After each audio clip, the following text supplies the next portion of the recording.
ஒகினாவாவில் சக்தி வாய்ந்த நிலநடுக்கம் ஏற்பட்டிருக்கிறது. ரிக்டர் அளவுகோலில் 7.6 பதிவான நிலநடுக்கத்தால் மக்கள் அதிர்ச்சியில் உறைந்திருக்கிறார்கள். இது குறித்த விவரங்களுடன் செய்தியாளர் முகிலன் இணைந்திருக்கிறார். முகிலன், விவரங்கள்.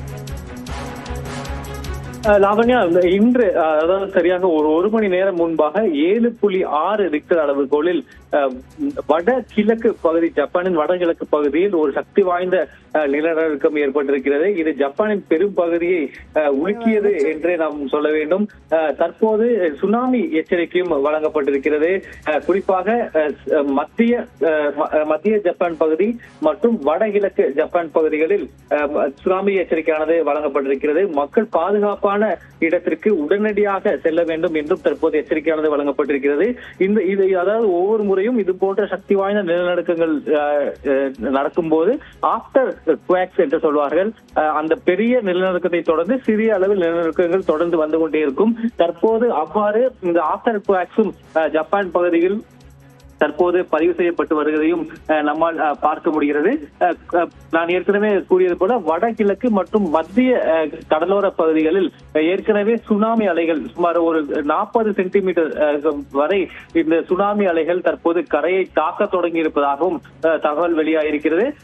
குறிப்பாக நாம் இந்த வடகிழக்கு மற்றும் மத்திய ஜப்பான் பகுதிகளில் தான் இந்த ஜப்பானின் முக்கியமான அணு உலைகள் இருக்கின்றன. எரிசக்தி அணு உலை, அதாவது நியூக்ளியர் பவர் பிளான்ட் இருக்கின்றன. குறிப்பாக ஃபுகுஷிமா மற்றும் ஹொக்கைடோ பகுதிகளில் பெரிய அந்த அணுசக்தி ஆலைகள் உள்ளன. தற்போது எந்த ஒரு பிரச்சனையும் இல்லை என்றும் தற்போதைய அந்த முதற்கட்ட தகவல் வெளியாகிருக்கிறது. இன்னும் அதாவது இந்த ஏற்பட்ட சக்தி வாய்ந்த நிலநடுக்கத்தினால் ஏற்பட்ட சேதங்கள் என்ன என்பது குறித்து ஆராயப்படான அந்த பணிகள் தற்போது தொடங்கி இருக்கிறது. வீடுகள், அதாவது இந்த வடகிழக்கு மற்றும் மத்திய ஜப்பான் பகுதியில் வீடுகள் சேதமடைந்திருப்பதாக முதற்கட்ட தகவல் வெளியாகிருக்கிறது. இந்த நிலநடுக்கத்தால் உயிரிழப்புகள் ஏதும் ஏற்பட்டிருக்கிறதா என்ற தகவல் இதுவரை வெளியாகவில்லை. ஆனால் அந்த கடலோர பகுதிகளில் இருக்கக்கூடிய மக்கள் உடனடியாக பாதுகாப்பான பகுதிகளுக்கு நகர வேண்டும் என்றும் இந்த எச்சரிக்கை. 7.6 ரிக்டர் அளவுகோலில் சக்தி வாய்ந்த நிலநடுக்கம் பதிவாகி இருக்கிறது. சுனாமி எச்சரிக்கையும் விடுக்கப்பட்டிருக்கிறது. விவரங்களுக்கு நன்றி முகிலன்.